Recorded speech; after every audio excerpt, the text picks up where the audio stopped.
आप सुन रहे हैं समाचार एजेंसी ऑफ इंडिया की साई न्यूज में ऑडियो बुलेटिन।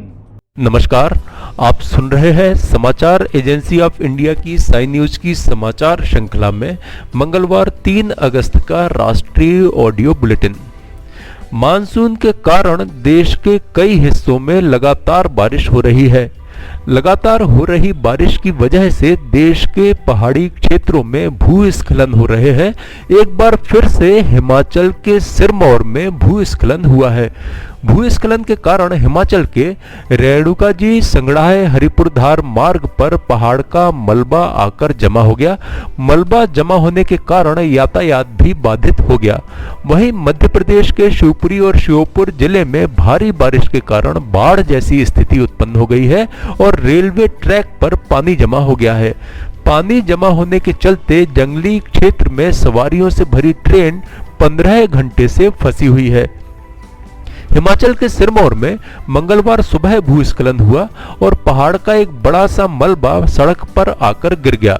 मलबा गिर जाने के कारण रेणुकाजी से शिमला जाने वाला मार्ग बंद हो गया। सिरमौर में मंगलवार को हुए भूस्खलन का वीडियो भी वायरल हो रहा है। वायरल वीडियो में पहाड़ के मलबे को साफ गिरते हुए देखा जा सकता है। मलबा गिरने के समय उपस्थित लोगों ने वहां से हटकर अपनी जान बचाई। वहीं मध्य प्रदेश में भी लगातार हो रही बारिश के कारण शिवपुरी और श्योपुर जिले में बाढ़ जैसी स्थिति बन गई है। शिवपुरी जिले में लगातार हो रही बारिश के कारण रेल की पटरियां भी पानी में डूब गईं। पटरियां डूब जाने की वजह से सोमवार शाम को ग्वालियर से निकली ग्वालियर इंदौर इंटरसिटी एक्सप्रेस शिवपुरी के पाढ़रखेड़ा रेलवे स्टेशन पर लगभग 15 घंटे से खड़ी है। इस ट्रेन में लगभग 400 यात्री सवार हैं। ट्रेन के डिब्बों में लाइट नहीं होने के कारण यात्री दहशत में हैं। यात्रियों को रेलवे की तरफ से खाना पानी उपलब्ध कराया जा रहा है। स्वतंत्रता दिवस के अवसर पर प्रधानमंत्री नरेंद्र मोदी पूरे भारतीय ओलंपिक दल को विशेष अतिथि के रूप में लाल किले पर आमंत्रित करेंगे। आमंत्रण के साथ ही साथ प्रधानमंत्री नरेंद्र मोदी सभी लोगों से व्यक्तिगत रूप से भेंट करेंगे और उनसे बातचीत भी करेंगे। साथ में लाल किले पर कार्यक्रम के अलावा प्रधानमंत्री नरेंद्र मोदी ओलंपिक में शामिल सभी भारतीय प्रतिभागियों से बातचीत करने के लिए अपने आवास पर आमंत्रित भी करेंगे। भारत के इतिहास में ऐसा पहली बार होने जा रहा है जब ओलंपिक में हिस्सा लेने गए सभी खेलों की पूरी टीम को स्वतंत्रता दिवस समारोह में विशेष अतिथि के रूप में लाल किले पर बुलाया जाएगा। योगी सरकार उत्तर प्रदेश में माफियाओं के विरुद्ध लगातार कार्यवाही कर रही है। प्रशासन माफियाओं के विरुद्ध एक्शन लेते हुए उनकी संपत्ति को सीज करने, अवैध निर्माणों को ध्वस्त कराने के साथ ही शस्त्र लाइसेंस को कैंसिल कर रहा है। मंगलवार को जिला प्रशासन के द्वारा मुख्तार अंसारी की पत्नी और 2 सालों की सैयद बाड़ा मोहल्ले में बने रेजिडेंशियल बिल्डिंग को मुनादी कराकर कुर्की की गई। वहीं लखनऊ के गोमती नगर क्षेत्र में अंसारी के ससुराल पक्ष के मालिकाना हक वाले आवासीय फ्लैट को कुर्क करने के लिए गाजीपुर पुलिस टीम को लखनऊ भेजा गया है। सीओ ओजस्वी चावला ने बताया कि डीएम एमपी सिंह ने पुलिस विभाग से मिली रिपोर्ट के बिना पर मुख्तार अंसारी की पत्नी अफशा अंसारी और साले सरजील रजा की लगभग 2 करोड़ 18 लाख लागत की प्रॉपर्टी सीज करने का आदेश पारित किया है। कोविड-19 से उबरने के बाद पहले 2 हफ्तों में दिल का दौरा पड़ने और स्ट्रोक का शिकार होने का खतरा 3 गुना तक बढ़ जाता है। यह दावा लांसेट जर्नल में प्रकाशित एक अध्ययन में किया गया है।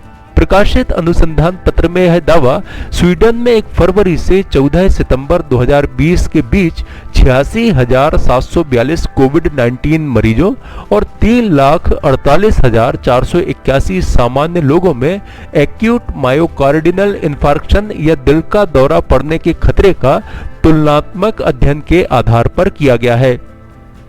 अनुसंधान पत्र के सह लेखक और स्वीडन स्थित उमिया विश्वविद्यालय में कार्यरत ओस्वाल्डो फोंसेका रोड्रिगवेज ने कहा, हमने पाया कि कोविड-19 से उबरने के बाद पहले 2 हफ्ते में एक्यूट मायोकार्डिनल इंफार्क्शन और स्ट्रोक का खतरा 3 गुना तक बढ़ जाता है। अनुसंधान पत्र की अन्य सहलेखिका व उमिया विश्वविद्यालय में कार्यरत यूनिस केट सोलारिस ने कहा, अनुसंधान इंगित करता है कि कोविड-19 मरीजों के उपचार में हृदय संबंधी जटिलता एक अहम पहलू है। उत्तर प्रदेश सरकार ने झांसी रेलवे स्टेशन का नाम बदलकर वीरांगना लक्ष्मीबाई रेलवे स्टेशन करने के लिए केंद्र को प्रस्ताव भेजा है। केंद्रीय गृह राज्य मंत्री नित्यानंद राय ने कहा कि झांसी रेलवे स्टेशन का नाम वीरांगना लक्ष्मीबाई रेलवे स्टेशन करने का प्रस्ताव मिलने के बाद तय प्रक्रिया के अनुसार संबंधित एजेंसियों की टिप्पणियां तथा विचार आमंत्रित किए गए हैं। समाचारों के बीच में हम आपको यह जानकारी भी दे दें कि मौसम के अपडेट जानने के लिए समाचार एजेंसी ऑफ इंडिया के चैनल पर प्रतिदिन अपलोड होने वाले वीडियो अवश्य देखें। मौसम से संबंधित अपडेट मूलतः किसानों, निर्माण कार्य, यात्रा या समारोह आदि के लिए फायदेमंद साबित हो सकते हैं। समाचार एजेंसी ऑफ इंडिया के द्वारा अब तक मौसम के जो पूर्वानुमान जारी किए गए हैं वे 95 से 99% तक सही साबित हुए हैं। एडिटर्स गिल्ड ऑफ इंडिया ने इजरायली कंपनी एनएसओ के पेगासस जासूसी सॉफ्टवेयर के जरिए सरकार द्वारा पत्रकारों और अन्य पर कथित तौर पर नजर रखने की जांच के लिए विशेष जांच टीम एसआईटी के गठन का अनुरोध करते हुए उच्चतम न्यायालय में याचिका दायर की है। गिल्ड की याचिका में कहा गया है कि पत्रकारों का काम सूचित किए जाने के जनता के अधिकार को सरकार को जवाबदेह बनाने और स्वतंत्र एवं पारदर्शी सरकार लागू करना है। इसमें कहा गया है कि गिल्ड के सदस्य और सभी पत्रकारों का कर्तव्य सूचनाएं, व्याख्याएं और देश की कार्यवाही या निष्क्रियता के लिए वैधानिक रूप से वैध तर्क मांगकर सरकार की सभी शाखाओं को जिम्मेदार ठहराना है। इसमें कहा गया है कि इस भूमिका को पूरा करने के लिए प्रेस की स्वतंत्रता को सुरक्षित रखा जाना चाहिए। मामले में पत्रकार मृणाल पांडे सह याचिका करता है। याचिका में कहा गया है कि प्रेस की स्वतंत्रता पत्रकारों की रिपोर्टिंग में सरकार और उसकी एजेंसियों द्वारा हस्तक्षेप नहीं किए जाने पर निर्भर होती है, जिसमें सूत्रों के साथ सुरक्षा एवं गोपनीयता के साथ बात करने की उनकी क्षमता, सत्ता के दुरुपयोग एवं भ्रष्टाचार की जांच, सरकारी अक्षमता का खुलासा करना और सरकार के विरोध में या विपक्ष से बात करना शामिल है। संसद के मानसून सत्र में पेगासस मामला और कृषि बिल पर हंगामा जारी है। हंगामों के बीच ही केंद्र सरकार ने संसद में कई बिल पास करा लिए हैं। अब इस पर विपक्ष सरकार को घेर रहा है। विपक्ष के आरोपों पर प्रधानमंत्री नरेंद्र मोदी ने भी कड़ी प्रतिक्रिया दी है। टीएमसी सांसद डेरेक ओब्रायन ने इन बिलों को संसद सत्र में जल्दबाजी में पास कराने का आरोप लगाते हुए तीखी प्रतिक्रिया दी है। डेरेक ओब्रायन ने कहा कि सरकार संसद में बेहद जल्दबाजी में बिल पारित करा रही है। औसतन 7 मिनट में एक बिल संसद से पारित हुआ है। इस जल्दबाजी पर तंज कसते हुए डेरेक ओब्रायन ने आगे कहा कि बिल पास हो रहा है या पापड़ी चाट बन रही है। टीएमसी सांसद के इस ट्वीट के बाद संसदीय कार्य मंत्री प्रहलाद जोशी ने भारतीय जनता पार्टी संसदीय दल की मीटिंग के बाद कहा कि कल टीएमसी सांसद डेरेक ओब्रायन ने एक ट्वीट पोस्ट किया था बिल को लेकर। इस पर प्रधानमंत्री ने कहा कि यह उन लोगों का अपमान है जिन्होंने सांसद चुने। प्रधानमंत्री ने दुख जताया है, पापड़ी चाट बनाना एक अपमानजनक टिप्पणी थी। कागज फाड़ना, फेंकना और माफी नहीं मांगना अहंकार है। भारत चीन के बीच हाल ही में समाप्त हुए 12वें शीर्ष कमांडर लेवल की मीटिंग का प्रभाव अब दिखने लगा है। पूर्वी लद्दाख के गोगरा हाइट्स क्षेत्र से अब ड्रैगन अपनी सेना हटाने को लेकर राजी हो गया है। गोगरा हाइट्स क्षेत्र में दोनों देशों की सेनाएं पिछले वर्ष मई से ही आमने सामने हैं। इस क्षेत्र को पेट्रोलिंग पॉइंट 17A के नाम से भी जाना जाता है।